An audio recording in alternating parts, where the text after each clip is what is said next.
जय श्री कृष्णा। राधे राधे सभी को। दोस्तों, आज के वीडियो में हम आज बात करेंगे कि पत्नी को किस दिन चूड़ियाँ पहनने से पति की उम्र कम हो जाती है। इस संदर्भ में हम आपके समक्ष एक कथा सुनाने जा रहे हैं। एक समय की बात है, माता लक्ष्मी भगवान विष्णु से मिलने के लिए जाती हैं और कहती हैं कि हे प्रभु, जब मैं आपसे मिलने के लिए आ रही थी तो मेरी नज़र रास्ते में मृत्युलोक पर पड़ी। तो मैंने क्या देखा कि कुछ सुहागिन स्त्रियां आपस में चर्चा कर रही थीं कि स्त्री की एक चीज़ छू लेने से किस्मत बदल जाती है और स्त्री के इस दिन चूड़ी पहनने से पति की उम्र कम हो जाती है। स्वामी, मैंने जब उस चर्चा को सुना मेरा मन विचलित हो गया। इसलिए मेरा आपसे अनुरोध है कि आप मुझे मेरे इन दोनों प्रश्नों का उत्तर देकर संतुष्ट करें। भगवान विष्णु ने कहा, हे देवी, मैं तुम्हें तुम्हारे इन दोनों प्रश्नों का उत्तर एक छोटी सी कहानी के माध्यम से दूंगा, अगर मेरी एक शर्त है। मैं जब तक यह कहानी तुम्हें सुनाऊं तब तक तुम मन लगाकर यह कहानी पूरी सुनना, क्योंकि आधी अधूरी कहानी सुनने से आधा अधूरा ज्ञान ही प्राप्त होता है और जो किसी का काम नहीं होता। भगवान विष्णु की बात सुनकर माता लक्ष्मी कहती हैं, ठीक है स्वामी, मैं आपको वचन देती हूँ, कहानी पूरा मन लगाकर ही सुनूंगी। आप अपनी कहानी सुनाना आरंभ कीजिए। भगवान विष्णु कहते हैं, सुनो देवी, एक नगर में एक सेठ रहता था। वह बहुत ही धनवान था। उसके पास सब कुछ था। आलीशान दुकानें थीं, रहने के लिए एक अच्छा सा मकान था। उस सेठ के 3 लड़के थे।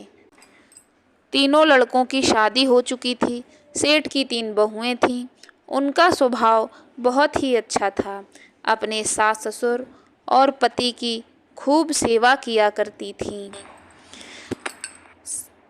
इसलिए घर में सुख शांति का वातावरण था। सेठ के बड़े लड़के का स्वभाव अच्छा नहीं था। इसलिए सेठ के बड़े लड़के की उसके माँ बाप से नहीं बनती थी।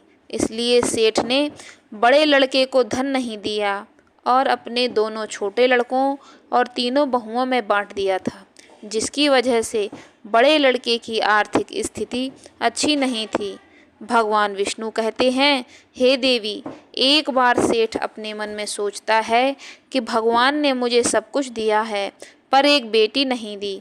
यदि एक बेटी होती तो मैं अपने मन की सारी बातें अपनी बेटी को बताता और बेटी को बहुत ही लाड़ प्यार करता। भगवान विष्णु कहते हैं, हे देवी, सेठ अपनी सेठानी के साथ में अपना जीवन जी रहा था, मगर एक बेटी की कमी सेठ को हमेशा ही महसूस होती रहती थी। सेठ हमेशा अपने घर के पास स्थित मंदिर में राधा रानी के दर्शन करने को जाया करता था। एक दिन जब सेठ मंदिर में राधा रानी के दर्शन करने गए थे, उस दिन मंदिर में एक संत पधारे हुए थे। सेठ को उदास देखकर संत ने सेठ से पूछा, तुम उदास क्यों हो? तो सेठ बोले, महाराज, मेरे कोई बेटी नहीं है, इसलिए मैं उदास हूँ। फिर संत मुस्कुराए और बोले, यदि जीवन में किसी का अभाव हो तो उसकी जगह भगवान को बिठा लेना चाहिए। सेठ बोला, महाराज, मेरे तो कोई बेटी नहीं है, तो मुझे क्या करना चाहिए? फिर संत बोले, सेठ, तुम एक काम करो, तुम बरसाने की बेटी श्री राधा को ही अपनी बेटी क्यों नहीं मान लेते हो? भगवान विष्णु ने कहा, हे देवी, इस प्रकार संत की बात सेठ को बहुत पसंद आई और उसी दिन राधा रानी का एक बड़ा सा चित्र मंगवाया और उसे अपने कमरे में लगा लिया। अब तो सेठ का जीवन पूरा बदल गया। वह उठते बैठते, सोते जागते श्री राधा रानी को अपनी बेटी मानकर उनसे बातें करने लगते थे। और इतना ही नहीं, सेठ को अपनी बेटी राधा रानी को हर बात बताने में बहुत आनंद आता था। इस प्रकार सेठ की राधा रानी में ऐसी लगन लगी कि जब भी वे दुकान पर जाते थे तो श्री राधा रानी को भोग लगाकर प्रसाद पाकर ही जाते थे और शाम को लौटते थे तो राधा रानी को प्रणाम करते थे और उनसे बातें करते और भोग लगाकर प्रसाद ग्रहण करते थे। भगवान विष्णु कहते हैं कि हे देवी, उस सेठ ने जब से राधा रानी को अपनी बेटी के रूप में स्वीकार किया, तब से सेठ हर समय प्रसन्न चित्त रहता था। जब भी सेठ से कोई पूछता कि तुम्हारे कितने बच्चे हैं, तो सेठ हमेशा यही कहता था कि मेरे 3 बेटे, 3 बहुएं और 1 बेटी है। भगवान विष्णु ने कहा, हे देवी, एक दिन सेठ के घर में चूड़ी पहनाने वाली मनिहारिन आई। तो राधा रानी ने सोचा कि आज तो दिन ठीक नहीं है और आज के दिन चूड़ी पहनना शुभ नहीं होता है। इसलिए श्री राधा रानी ने अपनी माया से उस मनिहारिन की चूड़ियों का रंग खराब कर दिया, जिससे सेठ की बहुओं ने चूड़ी नहीं पहनी और मनिहारिन को वापस भेज दिया।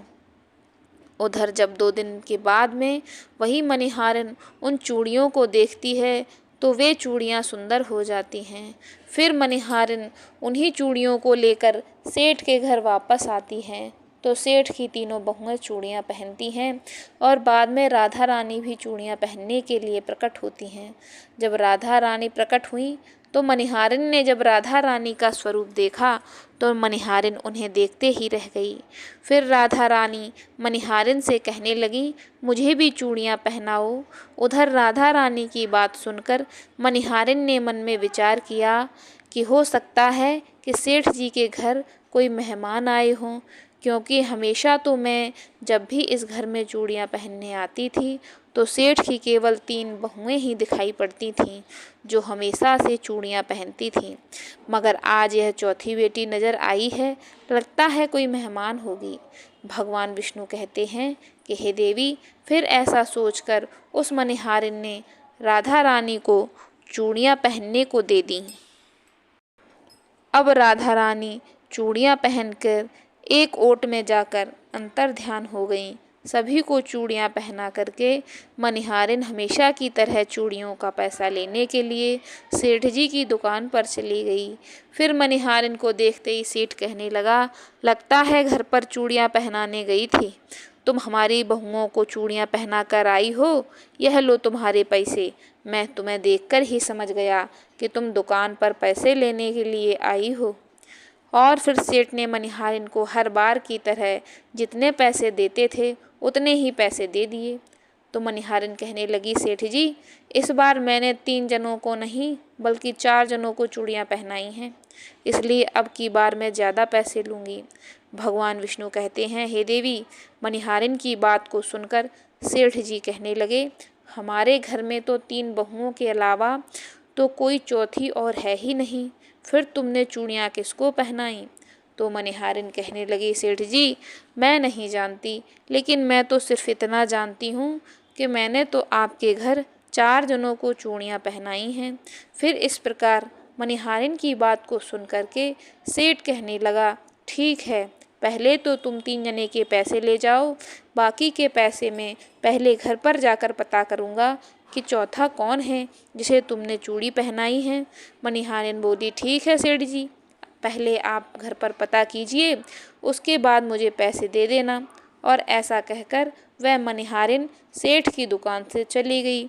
भगवान विष्णु कहते हैं, हे देवी, शाम को सेठ जी जब घर पहुँचे तो उन्होंने घर पर मनिहारिन के बारे में पूछा। उनकी बहुओं ने कहा, केवल हम तीनों ने ही चूड़ियाँ पहनी थी। तो सेठ कहने लगा, यही बात तो मैंने मनिहारिन को काफ़ी समय तक समझाई कि हमारे घर में केवल 3 ही जने हैं, चौथा और कोई है ही नहीं जिसे तुमने चूड़ियाँ पहनाई। मगर वह मनिहारिन यह बात मानने को तैयार ही नहीं थी और बार बार उसका यही कहना था कि मैंने 4 जनों को चूड़ियाँ पहनाई। भगवान विष्णु कहते हैं, हे देवी, इस प्रकार सेठ सारी बात भूल गया और अपने नित्य काम में लग गया। सेठ राधा राधा बोलते बोलते श्री राधा रानी को भोग लगा के भोजन करके सो गया। और जब सेठ को नींद आई तो सेठ के सपने में राधा रानी प्रकट हुई और उनकी आंखों में आंसू थे। सेठ ने पूछा, बेटी, उदास क्यों हो? तो श्री राधा रानी बोली, पिताजी, आज मेरा मन बहुत दुखी है। मैंने अपने पिता का घर समझ कर यहाँ आराम से चूड़ियाँ पहनी थीं, परंतु पिताजी, आपने उस मनिहारिन को चूड़ियों का मोल नहीं चुकाया। पिताजी, आपने मुझे बेटी तो बना लिया, परंतु आपको मेरी याद नहीं आई, आपने मुझे भुला दिया, इससे मैं बहुत दुखी हूँ। भगवान विष्णु कहते हैं, हे देवी, फिर इतना सुनकर सेठ सपने में रोते हुए बोला, बेटी मुझे क्षमा कर दो, मुझे बहुत बड़ी भूल हो गई। और सेठ तुरंत ही नींद से उठ खड़ा हुआ और उसकी आंखों में आंसुओं की धारा बह रही थी। सेठ ने तुरंत ही तिजोरी से पैसे निकाले और मनिहारिन के घर की तरफ चला। सेठ ने मनिहारिन के घर का दरवाज़ा खटखटाया। मनिहारिन ने दरवाज़ा खोलकर देखा तो सेठ जी खड़े थे। मनिहारिन कहने लगी, सेठ जी इतनी रात को आपका कैसे आना हुआ? और फिर मनिहारिन सेठ को अपने घर के अंदर ले गई। सेठ की आंखों में आंसू थे। फिर सेठ मनिहारिन से कहने लगा, तुम्हारे जैसा बड़भागी कोई नहीं है, तुम तो बहुत ही भाग्यशाली हो। तो मनिहारिन कहने लगी, सेठ जी ऐसा क्या हुआ? तो सेठ बोला, मैंने राधा जी को अपनी बेटी बनाया था, परंतु मैंने उन्हें कभी भी अपनी आँखों से नहीं देखा, लेकिन तुमने आज उन्हीं राधा जी को अपने हाथों से चूड़ियाँ पहनाई हैं। आज तुम्हारे जैसा भाग्यशाली इस धरती पर कोई दूसरा नहीं है। मैं तुम्हें अपनी बेटी की चूड़ियों का मोल चुकाने आया हूँ। और यह कहकर सेठ जी ने रुपयों से भरी हुई थैली मनिहारिन के सामने रख दी और कहा, इसमें से जो भी लेना है ले लो। भगवान विष्णु कहते हैं कि हे देवी, जब मनिहारिन ने सुना कि स्वयं राधा रानी उनसे चूड़ियाँ पहनने आई थी, तो मनिहारिन की आंखों से भी आंसुओं की धारा बहने लगी और मनिहारिन बोली, सेठ जी मैं राधा रानी की चूड़ियों के पैसे कैसे ले सकती हूँ? ऐसा सौभाग्य किसे मिलता है जो मुझे मिला? और मैंने राधा रानी को अपने हाथों से चूड़ियाँ पहनाई। मैं आपसे बिटिया राधा रानी की चूड़ियों के पैसे कभी भी नहीं लूँगी। भगवान विष्णु कहते हैं, हे देवी, परंतु सेठ नहीं माना। सेठ ने रुपयों से भरी हुई थैली मनिहारिन के घर पर रख दी और वहाँ से सीधे घर आए और अपनी पत्नी को लेकर श्री राधा रानी के मंदिर में चले गए। और उस दिन के बाद से सेठ जी ने अपना सब कुछ छोड़ करके संन्यास ले लिया और अपना शेष जीवन राधा रानी के मंदिर में राधा जी की भक्ति करते हुए बिता दिया।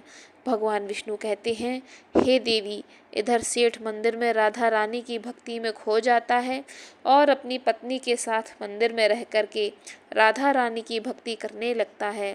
उधर राधा रानी बड़े लड़के के सपने में पहुंच जाती हैं और कहती हैं, तुम अपनी माँ की सेवा नहीं करते हो, इसलिए तुम्हारी स्थिति ऐसी है। तुम आज से ही अपनी माँ के चरण छूना प्रारंभ कर दो। रातों रात तुम्हारा भाग्य देखना कैसे बदलता है। भगवान विष्णु कहते हैं, हे देवी, इस प्रकार से सेठ का बड़ा लड़का अपनी माँ के चरणों को रोजाना छूने लगा और फिर धीरे धीरे बहुत बड़ा आदमी बन गया। उसके पास धन की कोई कमी नहीं रही।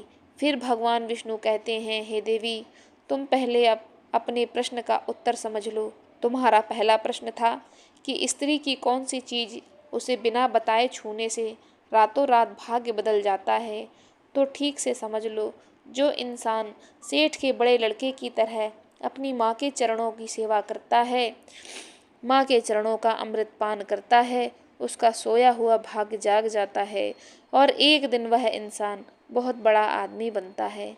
भगवान विष्णु कहते हैं कि हे देवी, तुम्हारे दूसरे प्रश्न का उत्तर सुनो। तुम्हारा दूसरा प्रश्न था कि स्त्री के किस दिन चूड़ी पहनने से पति की उम्र कम हो जाती है। तो सुनो, जिस दिन मनिहारिन सेठ की तीनों बहुओं को चूड़ियाँ पहनाने के लिए आई थी, तो राधा रानी ने देखा कि उस दिन मंगलवार था, इसलिए राधा जी ने अपनी माया से उन चूड़ियों का रंग काला कर दिया था, जिससे सेठ की बहुओं को चूड़ियों का रंग पसंद नहीं आया। और फिर मनिहारिन अगले 2 दिन बाद आई। उस दिन शुक्रवार था और उस दिन राधा रानी की कृपा से चूड़ियों का रंग सुंदर हो जाता है और सेठ की तीनों बहुएं और राधा रानी चारों चूड़ियाँ पहनती हैं। इस तरह हमेशा के लिए सचेत रहने के लिए राधा रानी सेठ के बड़े लड़के की तरह सेठ की तीनों बहुओं के सपने में आती हैं और चूड़ी का महत्व बताते हुए कहती हैं कि हर सुहागन स्त्री को चूड़ी पहनने से पहले कुछ बातों का विशेष ध्यान रखना चाहिए। सुहागिन स्त्री को 21 चूड़ी पहननी चाहिए। नई चूड़ी हमेशा सुबह या शाम को पहननी चाहिए। नई चूड़ी हमेशा रविवार या शुक्रवार को पहननी चाहिए। इस दिन पहनने से पति की उम्र बढ़ती है चूड़ी मंगलवार और शनिवार को ना तो खरीदनी चाहिए और ना ही पहननी चाहिए। इससे पति की उम्र कम होती है। चूड़ी 16 श्रृंगार में से एक होती है, इसलिए जब भी चूड़ी पहने तो सोच समझ कर पहने। वीडियो अगर आपको पसंद आया हो तो प्लीज़ इस वीडियो को एक लाइक कर दीजिए और हमारे चैनल को सब्सक्राइब कर लीजिए। धन्यवाद।